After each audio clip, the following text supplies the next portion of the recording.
Halo anak-anak semua, kita berjumpa kembali masih bersama saya, Pak SK. Bagaimana kabar kalian? Semoga kita semua selalu dalam keadaan sehat, kalian tetap semangat, selalu ceria dan terhindar dari wabah virus yang sedang melanda dunia. Hari ini kita akan belajar tema 4, subtema 2, pembelajaran ke-6. Untuk itu siapkan buku dan alat tulis kalian.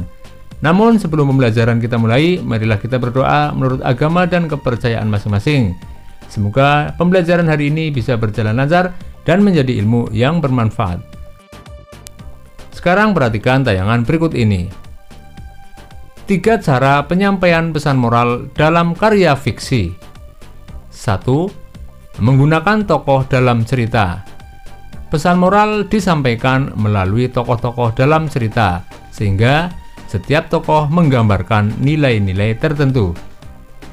2. Menggunakan dialog antar tokoh. 3. Menggunakan jalinan cerita. Cara lain untuk menyampaikan pesan moral adalah melalui jalan cerita itu sendiri. Penulis hanya bercerita, jalan cerita itu sendirilah yang akan berbicara kepada pembacanya. Memberi komentar terhadap suatu cerita. Komentar adalah tanggapan yang ditujukan kepada karya seseorang yang tujuannya hanya untuk menerangkan atau menjelaskan dari karya seseorang tersebut. Memberikan komentar terhadap sesuatu persoalan tidak hanya asal. Komentar hanya bisa disampaikan bila sudah didapatkan informasi yang lengkap dari persoalan tersebut. Tidak hanya itu, komentar hanya bisa disampaikan bila mempunyai alasan-alasan yang logis atau masuk di akal.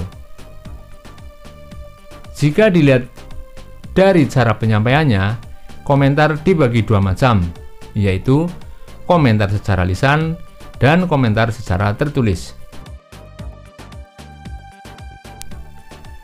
Jika dilihat dari jenisnya, macam-macam komentar dibagi menjadi 3, antara lain 1. Pujian. Pujian merupakan sesuatu pengakuan dari seseorang atas kelebihan atau kebaikan dari suatu karya. Pujian adalah suatu penghargaan dari si pemuji terhadap orang yang dipuji atas karyanya. 2. Saran. Saran merupakan pendapat dari seseorang mengenai karya yang dibuat oleh seseorang. Saran berisikan tentang usulan-usulan dari seseorang yang perlu dipikirkan atau dipertimbangkan lagi.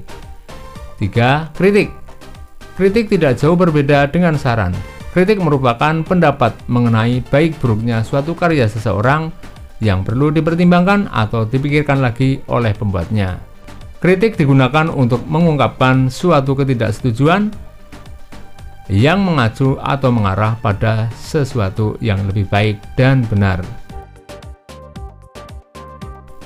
Apakah kamu masih ingat tentang cerita Taman Bermain yang Hilang? Ayo temukan pesan moral dalam teks tersebut. Baca kembali cerita tentang Taman Bermain yang Hilang. Tuliskan pesan moral dari cerita tersebut.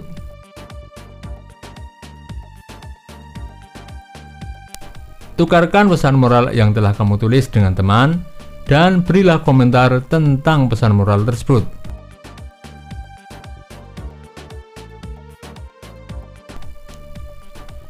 Apakah pada cerita Taman Bermain yang Hilang kamu menemukan sikap-sikap yang baik dan sikap yang kurang baik? Tuliskan pada kolom di bawah ini.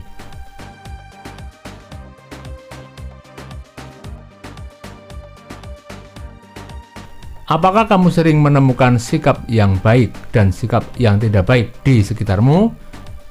Tuliskan pada diagram berikut.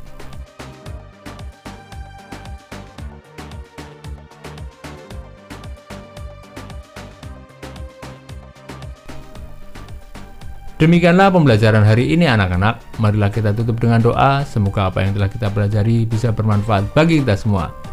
Jangan lupa jaga kesehatan badan, jaga kebersihan lingkungan sehingga kita terhindar dari penyakit. Sampai berjumpa kembali pada pertemuan berikutnya. Dadah!